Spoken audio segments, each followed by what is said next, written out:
Welcome to the Happy Hormones Coach podcast, your go-to source for all things women's health. I'm here to guide you through the ups and downs of hormonal changes, helping you understand how these shifts impact every aspect of your life. So whether you're in the perimenopause phase or really any other phase of life, looking to improve your overall well-being, or just seeking practical tips on stress management, nutrition, and fitness, then this podcast is for you. Join me as we explore holistic and functional approaches to health, share expert insights from guests, and empower you to feel your best at every stage of life. Before we dive into today's episode, I want to remind you that the information shared in this podcast is for educational purposes only and is not intended to diagnose, treat, cure, or prevent any medical condition. Always consult with your healthcare provider before making any changes to your health regimen. Hey, hormone hotties, welcome back to the Happy Hormones Coach podcast. Today, I'm so excited to talk about something that can transform your life, setting boundaries. I know it has helped shape mine. So boundaries might sound like something simple and kind of obvious, but they're truly life-changing when it comes to managing emotional health, reducing stress, and protecting your mental energy, which, if you do all that, it actually has a domino effect on your whole total body health. So we'll be diving deep today, looking at boundaries from all angles, how they impact our emotions, how they help us manage stress, and why they're essential for mental health. Plus, I'll give you some practical ways to identify and set boundaries that work for you. So let's get into it. To start, let's talk about emotional health and why boundaries are essential for keeping it in check. When we don't set boundaries, we often let people, tasks, and expectations take up space that should be reserved for ourselves.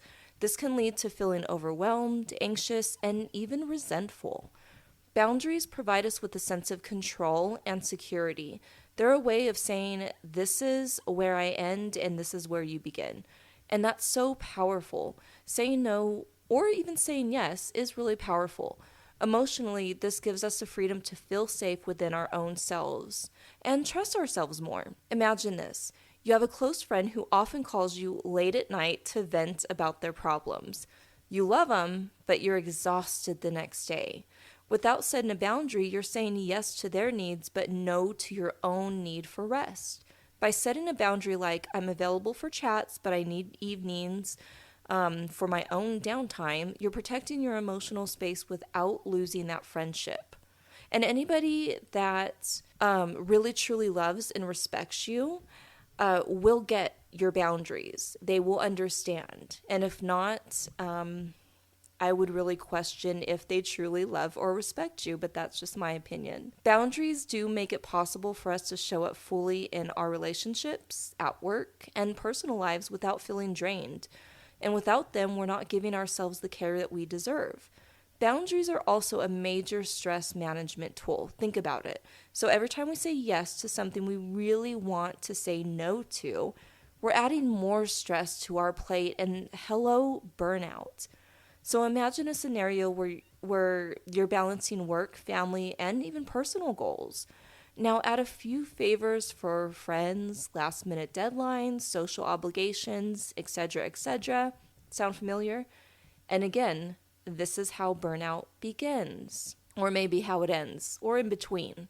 Either way, it's burnout, and it's not fun, and I'm sure you've all been there. When we set boundaries, we're essentially telling ourselves that our needs matter. Let's say you're someone who needs Sunday afternoons off for self-care. You could set a boundary like, I don't schedule any activities on Sundays. That small act of protecting your time can significantly reduce stress levels and give you the recharge that you need to be there for others. So try this. Think of one area where you feel stretched too thin and write down a boundary you can set around it.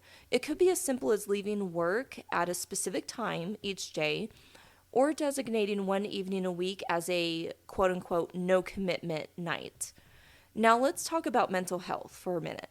Our mental health can be deeply impacted by the presence or lack of boundaries. Boundaries create a buffer that helps protect our mental and emotional and even physical energy. They help us avoid mental clutter and make space for clear, focused thinking. We're not running around like rats on an endless wheel. We actually are focused and a little bit more in control. So, boundaries also play a significant role in reducing anxiety and decision fatigue. Again, it goes back to focus. When we have clear boundaries, we're not constantly negotiating or second guessing our commitments. We know what's a yes, we know what's a no, and we know what we want, what we truly want in our guts. So, usually, if someone asks us a question, we have a thought. And usually, that thought, that first thought, is what we really want. And so, when we have to really sit and think about it, we have to imagine, are we considering it because we really want to, but we don't have enough, like we don't have time or anything? Or do we not want to, but you feel bad and you're kind of like a people pleaser in that way? So we have to really, really consider, usually our first thought is what we should be doing. And here's a quick exercise. So identify a few things you say yes to out of obligation. Then ask yourself if they actually contribute to your well-being or if they're draining you. And this mental clarity is essential to understanding where your boundaries really need to be. And you can prioritize them too. And research shows that people with strong boundaries have better self-esteem and are less likely to experience symptoms of depression and anxiety and even burnout at work. So the reason is simple. Boundaries reinforce the message that we, ourselves, are valuable and deserving of care. All right, so let's get practical. And I always love getting practical because there are things that we can do even starting today if you want, and to take the next best step for what's best for you. So setting boundaries can be challenging, especially if it's new to you, and it might be uncomfortable if I'm honest, or if you're someone who's used to saying yes to every single thing. Here are a few ways to get started. So number one, identify your boundaries. Pay attention to moments when you feel resentment, exhaustion, irritation about anything that you might be doing. These are often signs that a boundary is being crossed. And use clear language. So boundaries are most effective when they're straightforward. For example, just be direct. I can't take on new work projects over the weekend is much clearer than I'm not sure if I'll be available. So just really use that direct communication. Anticipate and address boundary guilt. So guilt often comes up, especially if this is new to you, and even overcoming being a people pleaser. So remind yourself that boundaries aren't selfish, they're actually necessary for self-care. And so the last one is practice saying no. Start with small things. Say no to minor requests and build confidence. Each time you do, you'll feel a bit more empowered. And when we enforce our boundaries, we're training ourselves and others to respect our limits. It's like building a muscle, like going to the gym. The more you practice, the easier it gets. Now, what happens when people push back? Because you will have some people, and it could be family, it could be close friends, it could be coworkers, it could be your boss, it could be anything. It will happen.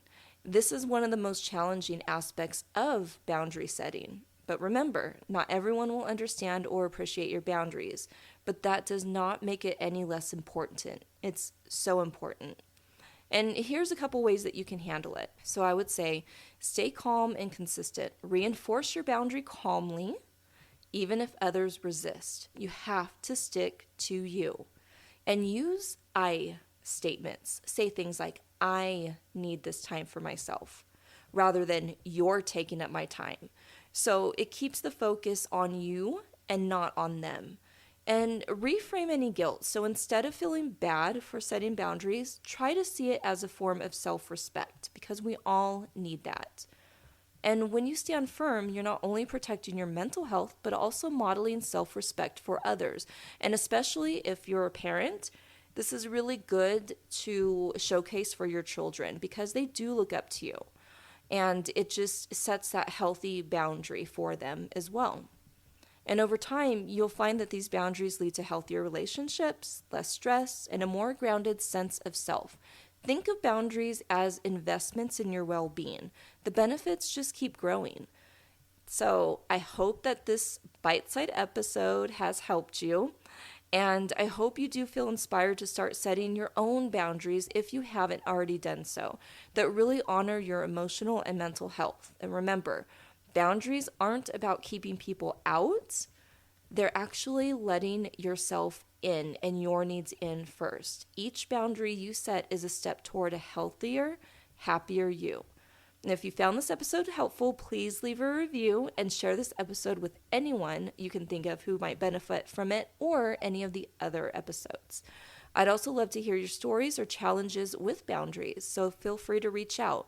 Thank you so much for joining me on this episode. Until next time, take care and honor your boundaries. You deserve it, and keep your hormones happy. Thank you for tuning in to the Happy Hormones Coach podcast. I hope you found today's episode insightful and empowering. Remember, taking charge of your health is a journey, and I'm here to support you every step of the way. If you enjoyed this episode or any of the other episodes, please be sure to share, subscribe, rate, and leave a review. It does help me to reach more women like you who are striving for optimal health and happiness. And don't forget to follow me on social media for daily tips and inspiration. Until next time, stay healthy, stay happy, and keep thriving.